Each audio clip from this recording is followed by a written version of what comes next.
அனைவருக்கும் வணக்கம். இந்த பதிவில் நம்ம குறிப்பாக H1B US விசா பற்றி தாங்க பேச போகிறோம். மிக ஒரு துல்லியமான இந்த செய்தி அதிர்ச்சியை ஏற்படுத்தி இருக்கிறது across the IT industry. So let us see what is happening in the United States in this short video. அதாவது H1B என்பது ஒரு temporary worker visa for working in the United states. ஒருவர் இந்தியாவிலிருந்து இல்லை மற்ற நாடுகளிலிருந்து அமெரிக்காவில் உழைப்பதற்காக வேலை செய்வதற்கான ஒரு டெம்பரரி விசா என்று சொல்லலாம். 3 வருடம், அது இன்னொரு 3 வருடம் என்ற அளவில் 3லிருந்து 5 வருடம் என்ற அளவில் அவர்கள் எக்ஸ்டெண்ட் பண்ணிக்கிட்டே போகலாம். இப்போது முந்தைய நாள் என்ன செய்திருக்கிறார்கள் என்று பார்த்தால், அவர்களுடைய பார்லிமெண்ட்டில் ஒரு எக்ஸிக்யூட்டிவ் ஆர்டர் பாஸ் பண்ணியிருக்காரு அதிபர் டொனால்ட் ட்ரம்ப். H1B விசாவுடைய ஃபீ, அதற்கான கட்டணத் தொகை 88 லட்சம் ரூபாய், $100,000 என்று நிர்ணயம் செய்திருக்கிறார். இதற்கான எக்ஸிக்யூட்டிவ் ஆர்டர் சைன் பண்ணுறது தான் பார்க்குறீங்க. இது இமீடியட்டாக சைன் பண்ணி இதை நாளை மறுநாளிலிருந்து இது அமலுக்கு வருகிறது. அதாவது ஒரு வருடத்திற்கு கிட்டத்தட்ட 4,57,000 அப்ளிகேஷன்ஸ் விண்ணப்பம் செய்கிறார்கள் உலகம் முழுக்க. இதில் 70% இந்தியர்கள். இவ்வளவு அப்ளிகேஷன்ஸில் 60,000 ஒரு general quota H1B lottery system என்று சொல்லக்கூடிய சிஸ்டம் தேர்ந்தெடுக்கும். அதில் 65,000 ப்ளஸ் ஒரு 20,000 அங்கேயே படித்தவர்கள், மேற்படிப்பு MS படித்தவர்களுக்கான ஒரு கோட்டா இருக்கும். இப்போ மொத்தம் 85,000 பெர் இயர் என்று சொல்லக்கூடிய அளவில் 85,000 H1B visas are being granted every year for countries like India and other countries across the world. However, India is the largest beneficiary. அதாவது இந்தியா 70% வரைக்கும் நம்முடைய நாட்டிலேருந்து ஒர்க்கர்ஸ் அங்கே அனுப்புகிறோம். குறிப்பாக companies like Wipro, Infosys, TCS, meta which is Facebook and of course JP Morgan Chase, இந்த மாதிரி பெரிய பெரிய நிறுவனங்கள், Oracle, இவர்கள் தான் அதிகபட்சமாக H1B ஒர்க்கர்ஸ் வெளிநாடுகளுக்கு அனுப்புகிறார்கள். இதோடைய பெனிஃபிட் உங்களுக்கே தெரியும். குறைந்த செலவில் மற்ற நாடுகளிலிருந்து கொண்டு வரப்பட்டு அவர்களுக்கு ஒரு ப்ரோக்ராமிங் ஸ்கில்ஸ் தெரிந்தவர்களை அனுபவசாலிகளை இங்கே கொண்டு ஒர்க்கை நிறைவேற்றிக் கொள்கிறார்கள். அமெரிக்கன் கம்பெனிஸ் ப்ராஃபிட் பார்க்குறார்கள், அதற்கான டேக்ஸும் கட்டுறார்கள். இப்போ இது 88 லட்சம் என்ட்ரி ஃபீ என்று சொல்லக்கூடிய வகையில் நீங்கள் ஃபைல் பண்ணும்போது அந்த H1B அப்ரூவ் ஆன பிறகு இந்த 88 லட்சத்தை கட்டி விட்டு தான் அந்த எம்ப்ளாயியை அமெரிக்காவுக்கு அழைத்து வர முடியும். இந்த ரூல்னால் இனிமேல் H1B 65,000 பேரில் 1% கூட தேராது. 85,000 கோட்டாவில் 85,000 இருக்குன்னு வச்சுக்கோங்க. அதில் ஒரு சீட் கூட ஃபில் ஆகாதீங்க. ஒரு சின்ன உதாரணம் சொல்கிறேன். இப்போ ஒரு $60,000 பர் இயருக்கு சேலரி கொடுத்து அங்கே வர வைக்கணும்னு நினைக்கிறவங்க இன்னொரு 100,000 கொடுத்து அந்த எம்ப்ளாயை அவங்க எடுக்கிறதுக்கு லோக்கலாகவே அமெரிக்கனையே ஒரு ட்ரைனிங் கொடுத்து பண்ணிவிடுவாங்க. இல்லைன்னா அந்த ஜாபை அவுட் சோர்சிங் முறையில் கொண்டு போய் செலுத்தி விடுவார்கள்.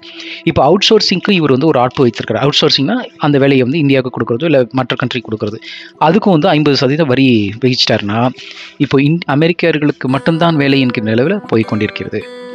அது ஆகையினால நீங்கள் இந்த பதிவிலேருந்து என்ன புரிஞ்சுக்கணுன்னா, இனி வருங்காலங்களில் ஸ்கில்டு பேஸ் ஒர்க்கர் ப்ரோக்ராம் அமெரிக்காவில் சீஸ் டு எக்ஸிஸ்ட் என்று சொன்னால் அது மிகையாகாது. அதாவது அது முடிவுக்கு கொண்டு வரப்பட்டது. H1B என்கின்ற ஒரு அமெரிக்க ட்ரீம், ஒரு கனவு, அங்கே போய் வேலை செய்யலாம் என்கின்ற கனவு கலைக்கப்பட்டது.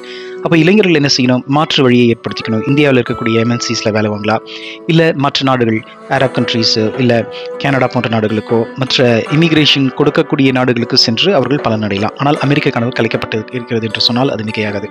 நண்பர்களே, இது ஒரு துவக்கம் மாதிரி தான் தெரியுது. இப்போ H1B முடக்குவது போல அவுட் சோர்சிங், இந்தியாவுக்கு வரக்கூடிய வேலை திட்டத்தையும் அவர் முடக்க பார்க்கிறார்.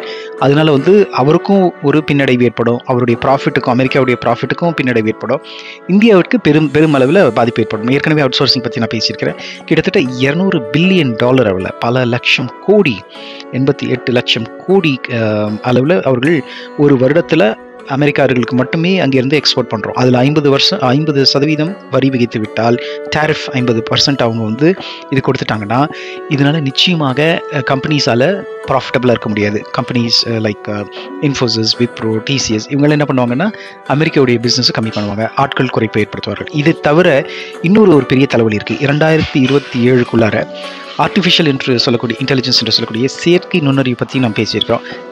செயற்கை நுண்ணறிவு தானாகவே ப்ரோக்ராமிங்லாம் பண்ணோம். அதோடைய திட்டம், அவர்களுடைய ஒரு தொலைநோக்கு திட்டம் என்னென்னு பார்த்தீங்கன்னா, அமெரிக்கர்களுக்கே வேலை முதல் கட்டம். இரண்டாவது, வெள்ளையனே வெளியேறு நம்ம சொன்ன மாதிரி அங்கே இருக்கக்கூடிய இந்தியனே வெளியேறு எல்லா கண்ட்ரியும் யூரோப்பியன் கண்ட்ரீஸ்லாம் வெளிநாடுகளில் இருக்க எல்லா கண்ட்ரீஸும் வந்து ஒரு மாநாடு மாதிரி வச்சு பிளான் பண்ணிட்டாங்க. 2030க்குள்ளாரவே பாருங்கள், நிறைய வேலைகளை ஆர்டிஃபிஷியல் இன்டெலிஜென்ஸ் சொல்லக்கூடிய செயற்கை நுண்ணறிவு அவங்க நாட்டில் மட்டும்தான் இருக்கக்கூடிய நபர்களுக்கு வேலையை கொடுத்துட்டு இதர ஒரு லோ லெவல் ஜாப் என்று சொல்லுவோம் இல்லையா, அதாவது சில நுணுக்கமான ஜாப், அதை வந்து ப்ரோக்ராமிங் சொல்லுவோம், ஒரு கோடிங் பண்ணுறாங்க, ஜாவா கோடிங் பண்ணுறாங்க, இல்லை ஒரு வெப்சைட் டெவலப்மெண்ட், இது போன்ற ஒரு ஒரு ரொம்ப கம்மியான வேல்யூ செயினில் இருக்கக்கூடிய ஜாப்ஸ் வந்து அமெரிக்கர்களுக்கும் இல்லாமல் இந்தியர்களுக்கும் இல்லாமல் இதை கொண்டு போய் ஆர்டிஃபிஷியல் இன்டெலிஜென்ஸில் மாற்றிடுவாங்க. அதனால் ஏஐஏ கோடிங் பண்ணிக்கும், ஏஐஏ டெவலப் பண்ணோம், எல்லாமே ஏஐ செய்யக்கூடிய வகையில் வந்துடும். 2030க்குள்ளாக நிச்சயமாக வருங்க. இதனால் ஐடி துறை இனிமேல் ஒரு அபரிமிதமாக வளரும் என்று சொல்வதை விட அது எப்படி நீங்கள் வந்து ஆர்டிஃபிஷியல் இன்டெலிஜென்ஸ் யூஸ் பண்ண முடியும் என்று சொல்லி உங்கள் துறையில், அதாவது ஒரு ஃபைனான்ஸ் துறையோ இல்லை ஒரு பொறியியல் துறையிலையோ எலக்ட்ரானிக்ஸ்லையோ அந்த மாதிரி மற்ற டிபார்ட்மெண்ட்ஸையும் நீங்கள் பார்க்க வேண்டாம்.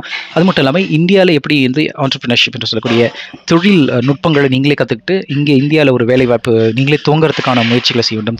சிறு தொழில் செய்வதற்கான ஒரு ஆவணங்கள் நீங்கள் ப்ரிப்பேர் பண்ணணும். மற்ற நாடுகளில் எப்படி நடந்து கொண்டு இருக்கிறது என்பதை பற்றி நீங்கள் கொஞ்சம் விசாரிக்கலாம். அதனால் வந்து அமெரிக்கா தான் வாழ்க்கை என்று நினைக்காம கனடா கூட பெரிய கண்ட்ரி நிறைய பிரச்சனைகளை சந்தித்து வருகின்றது. ஆஸ்திரேலியாவும் பெரிய இமிகிரேஷன் ப்ராப்ளம் சந்தித்து கொண்டு வருகிறது.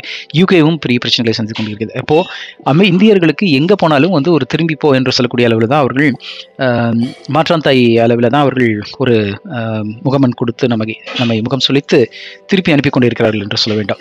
தயவு செய்து உங்கள் பிள்ளைகளை படிக்க வைக்கும் பொழுது இதையெல்லாம் மனதில் வைத்து அலசி ஆராய்ந்து எந்த நாடுகளில் சேஃபாக இருக்க முடியும், எந்த நாடுகளில் வாழ்க்கை தரம் நல்லா இருக்கும்